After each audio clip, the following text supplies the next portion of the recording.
As the summer comes to an end, many parents might be concerned about their child's sleep habits. No school means staying up late and sleeping in longer. Joining us today, we have Dr. Seti, a Sanford Health pediatric sleep specialist. Thank you for coming in today. Thanks for having me here, Lisa. And we have talked about this. We've visited many times before, but I feel like that's because every summer we fall into the same kind of bad routine of staying up too late. Before we even jump into how to get back into that routine, why is it that sleep is so important? It kind of seems obvious, but we're a sleep-deprived nation. That's right, you're right. So it's pretty obvious. I mean, if you don't sleep, then only you know the effect of sleep. So because you can't focus, you will be very sleepy in the daytime. When you can't focus, especially in elementary school kids, they look like they're ADHD type of behavior. So, and that's mainly because they have a fear of missing out, and they don't want to miss out anything in the daytime. So the more sleep deprived they are sleepy in the day, and they are avoiding that sleepiness by being more hyper. Okay, I kind of didn't realize that. That makes sense. Nobody wants to be diagnosed with ADHD. That's so right. If you're just sleepy, that's not a good thing. So, okay, we have a couple weeks left before classes start. How can parents help their kids get into a better routine? Right. Well, northern states are more affected in summer to school year sleep issues compared to the states which are around the equator, because we have more lengthy daytime during the summer, but it's completely reversed during the winter for us. So that makes us more prone to have sleep issues. And because in the summer there is no school, so they can wake up anytime, so they do not have a pretty good and strict sleep schedule. Because there's no obligation for them to wake up. And with the technology, you know how it is going to be with the video games and everything else. They want to be more up in the nighttime.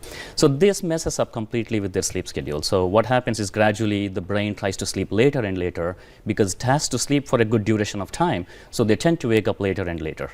So when this happens for about 2 to 3 months, then the brain does not know how to go back.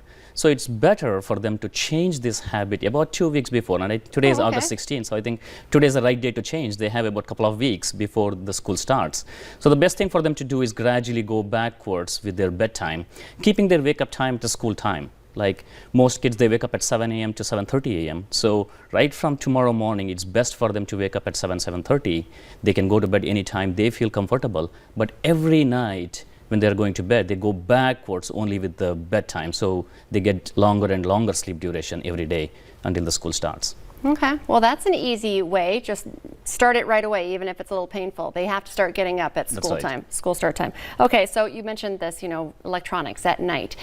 We're up all night because it's light out late. How do what are some tips for winding down at night? Because that's crucial. That's right. I think kids usually follow what parents do. So I think the parents also have to avoid the screen at least 1 hour before bedtime. So this also helps the kids to follow that. Now the reason why we say no screen is because screens do not work without blue light emission. So with the blue light, it suppresses the melatonin in the brain, and melatonin is very important to help sleep. So without melatonin, it's going to be very hard for the brain to understand, is it the sleep time or not? So blue light with the technology is very important to be avoided at least 1 hour so that the brain understands, okay, this is a sleep time, there is no blue light. So instead of using a blue light in the night, the other thing they could do is use the blue light in the morning, and that's why most kids have a bright light or a blue light in front of them when they wake up in the morning. And if they are exposed to for about 20 minutes to an hour every day, all the sleep chemicals in the brain will be suppressed when they wake up in the morning, so they won't be as sleepy in the day. Okay, well, the phone, I knew you were going to say that, or tablets, it's like a big focus for getting rid of that at least an hour before you go to bed. Some other adjustments maybe that could be made to the bedroom? Bedroom environment is very important because it needs to be conducive to sleep. And I see many kids in the clinic, and they talk about their bedroom is not quite safer for them to sleep.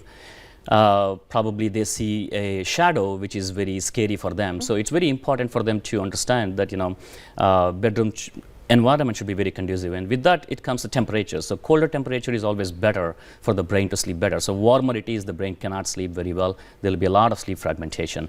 So darker it is, it's better.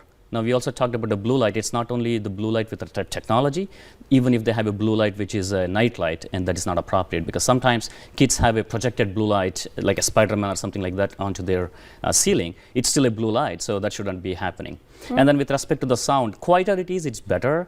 but maybe some kids or even parents, they like a white noise, and that's fine. With the white noise, it's fine. But most kids, they go to bed with the radio on or the TV on, although they are not watching the TV. So those sounds are not appropriate, because every time the show changes, the intensity of the sound changes, and that's not appropriate.